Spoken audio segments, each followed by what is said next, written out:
Welcome to WEFM's 3 p.m. news. I am your presenter, Jessica Klein. First, on the local scene. Prime Minister to St. Vincent and the Grenadines, Dr. Ralph Gonsalves, has said having a British monarch as head of state is an absurdity he would like to end in his lifetime. Prime Minister Gonsalves, in an interview with the British Broadcasting Corporation, BBC, said he would welcome an apology from the British state and monarchy on past injustices relating to slavery, saying he believes that King Charles III is open to talking about reparations. King Charles is head of state in 8 Caribbean countries. Dr. Gonsalves said the current constitutional arrangement offends people in a psychological way, and that St. Vincent and the Grenadines wants a president selected by our own constitutional processes. Within the past year, political leaders in the Bahamas, Belize, Grenada, Jamaica, St. Kitts and Nevis, and Antigua and Barbuda have all indicated their plans to review their positions as constitutional monarchies.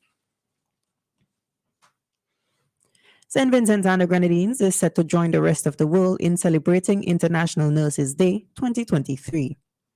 In reference to an official release by the Agency for Public Information, API, the local Nurses Association, in collaboration with a number of entities, as well as the Ministry of Health, Wellness and the Environment, will host a series of activities to mark the occasion.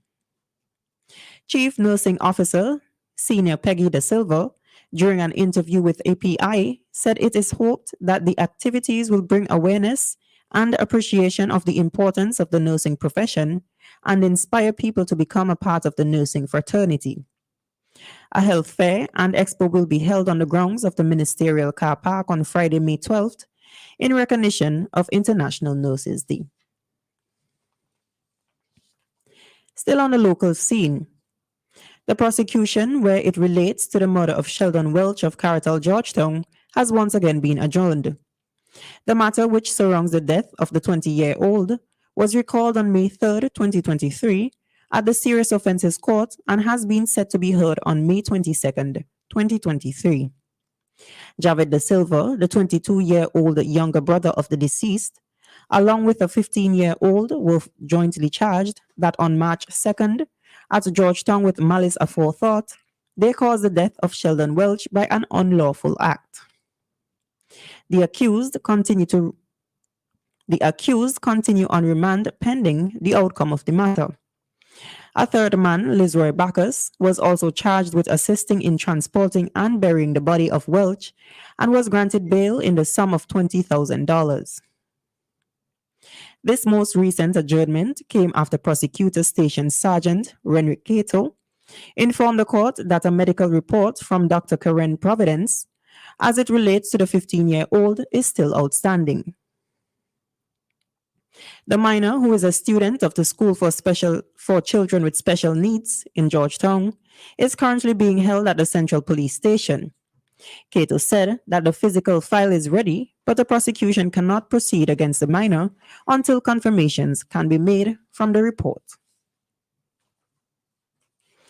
On the regional scene, a herbal cooperative has been registered in St. Lucia as part of moves to create a cannabis industry on Saturday, May 6, 2023. In reference to St. Lucia Times, the new entity will be a central purchasing agency. The cooperative's interim president, Andre Pancho de Cares, said that growers would have a ready market for their product. The former chairman of the cannabis movement said the herb would be laboratory tested and graded when the cooperative receives it, and persons would be able to buy and retail the item after this process. The former cannabis movement chairman said the legislation should be in place by June 2023, adding that licensing regime will address areas including exporting, importing, manufacturing, and growing cannabis. Still on the regional scene, Transport and Mining Minister to Jamaica, Audley Shaw, is scheduled to make his contribution to the sectoral debate in the House of Representatives today but it is unclear if he will address a fare increase request from the public transport operators. The Jamaica Observer states that no formal request is before the minister, but it is the intention of public passenger vehicle operators to make an official submission to the government for a 110% fare increase. Bus and taxi operators who have been clamoring for an increase since a 15% fare hike was granted in 2021 had floated the desire for this sizable increase earlier this year. Jamaica's president of the Transport Operators Development Sustainable Services, Hector Newman, had first made this known in March.